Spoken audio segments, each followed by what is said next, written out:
মানুষকে আল্লাহ স্বাধীনতা দিয়েছেন। ফামান শাআ ফালিউমিন ওয়া মান শাআ ফালিয়াকফুর।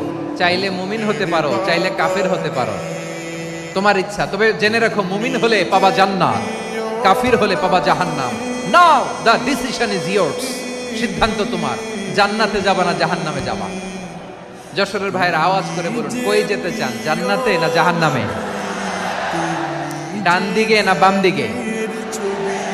ডানপন্থী না বামপন্থী? চিল্লা চিল্লি না চুপচাপ? চুপচাপ কয়ে আবার চিল্লাচিল্লি শুরু করে দিয়েছে। মাশাআল্লাহ, গুরুত্বপূর্ণ কথা বাকি আছে, আমাকে সহযোগিতা করতে হবে। মাশাআল্লাহ, এই তো ঠান্ডা হয়েছে। হ্যাঁ, ঠিক আছে ঠিক আছে ঠিক আছে। মানুষকে আল্লাহ এত স্বাধীনতা দিয়েছেন, মানুষ চাইলে অনেক ভালো হইতে পারে। ভালোর রাস্তাও খোলা, খারাপ হওয়ার রাস্তাও খোলা। ভালো হইলে মানুষ অনেক ভালো, খারাপ হইলে অনেক খারাপ। ভালো হইলে সবচেয়ে ভালো, খারাপ হইলে সবচেয়ে খারাপ। এজন্য সিদ্ধান্ত আপনাকে নিতে হবে। আল্লাহ তাআলা বলছেন, লাকাদ খালাকনাল ইনসানা ফি আহসানি তাকওয়িম সুম্মা রাদাদনাহু আসফালা সাফিলিন। আমি মানুষকে অনেক সুন্দর অবয়বে, সুন্দর আকৃতিতে সৃষ্টি করেছি। তার শুধু চেহারার ডিজাইনটাই সুন্দর নয়, তার ব্রেনটা বড্ড সুন্দর, তার মানসিকতা বড্ড সুন্দর, তার সৃজনশীলতা বড্ড সুন্দর। পড়েন সুবহানাল্লাহ। আমাদের চেহারা, অবয়ব, ডিজাইন যে সুন্দর তা না, আমাদের ব্রেনটা অনেক সফিস্টিকেটেড ব্রেন, অনেক সফিস্টিকেটেড। এই 1.5 কেজি ব্রেন ইউজ করে মানুষ গোটা বিশ্বে সভ্যতা বিনির্মাণ করেছে, ঠিক কিনা? এই ব্রেন আল্লাহ তাআলা আমাকে দিয়েছে। এটারে কাজে লাগালে, আপনার 6 সেন্স কাজে লাগালে আপনি অনন্য মানুষ হয়ে উঠবেন, মহামানবে রূপান্তরিত হবেন। মানুষ হতে পারে, চাইলেই মহামানব হতে পারে।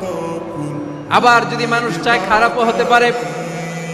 আল্লাহ বললেন শুধু ভালোই না, ভালো হতে চাইলে অনেক ভালো তুমি হতে পারো, আবার খারাপ হতে চাইলে অনেক খারাপ তুমি হতে পারো। সুম্মা রাদাদনাহু আসফালা সাফিলিন।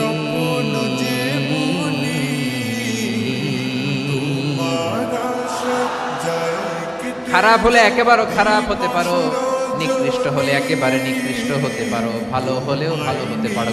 সুবহানাল্লাহ। এবার আওয়াজ করে বলুন, ভালো হতে চাই না খারাপ? শ্রেষ্ঠ না নিকৃষ্ট? মানুষ ভালো হলে মানুষ ফেরেশতার চেয়েও ভালো, মানুষ খারাপ হলে সে পশুর চেয়েও খারাপ। কথা ঠিক কিনা বলেন?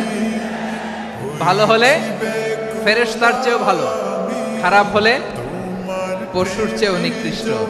তার মানে শ্রেষ্ঠত্বে মানুষ, শ্রেষ্ঠত্বে ফেরেশতাকে হার মানায়, আর অধপতনে শ্রেষ্ঠত্বে ফেরেশতাকে ছাড়িয়ে যায়, আর অধপতনে পশুকেও হার মানায়।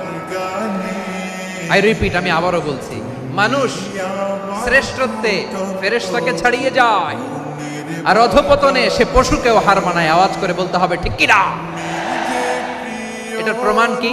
মানুষ শ্রেষ্ঠ হইলে যে ফেরেশতার চেয়েও সেরা, তার প্রমাণ কি? আল্লাহ তাআলা বলছেন, ওয়া ইয কুলনা লিল মালাইকাতি ইসজুদু লিআদাম ফাসাজাদু ইল্লা ইবলিস আবা ওয়াস্তাকবারা ওয়া কানা মিনাল কাফিরিন। আল্লাহ বলেন, স্মরণ করো সে সময়ের কথা যখন আমি ফেরেশতাদেরকে বললাম, ও ফেরেশতারা আদমকে সেজদা দাও। সব ফেরেশতারা সম্মান সূচক সেজদা আদমকে দিল। তারা আদমের জন্য সেজদায় লুটিয়ে পড়লো, একজন ছাড়া, তার নাম ইবলিস। আওয়াজ করে বলেন, তার নাম কি? সে অহংকার প্রদর্শন করলো, সে কাফের হয়ে গেল। বাকি সব ফেরেশতারা সেজদা দিল। সুবহানাল্লাহ। আবার আদম আলাইহিস সালামকে আল্লাহ জিজ্ঞেস করলেন, সব বলে দিল উত্তর, কিন্তু ফেরেশতাদেরকে একই প্রশ্ন জিজ্ঞেস করলেন, তারা উত্তর করতে পারে নাই। তার মানে এর মধ্য দিয়ে প্রমাণিত হয়, মানুষ ভালো হলে ফেরেশতার চেয়েও ভালো, ফেরেশতার চেয়েও মানুষের মর্যাদা বাড়িয়ে দিয়েছে কে? সব নূরের ফেরেশতা যখন মাটির আদমকে সেজদা দেয়, এটা প্রমাণ করে ফেরেশতার চেয়েও মানুষের মর্যাদা বাড়িয়ে দিয়েছে কে? তুমি মাটির আদমকে প্রথম সৃষ্টি করিয়া ঘোষণা করিয়া দিলে শ্রেষ্ঠ বলিয়া, তাই তো নূরের ফেরেশতা করে আদমকে সেজদা। ঠিক কিনা বলেন? তাই তো নূরের ফেরেশতা করে আদমকে সেজদা, সবার চেয়ে সম্মান দিলে মাটির আদমকে। আল্লাহু আল্লাহু তুমি জাল্লে জালালুহু, শেষ করা তো যায় না গে তোমার গুণগান। পড়েন না, পড়েন।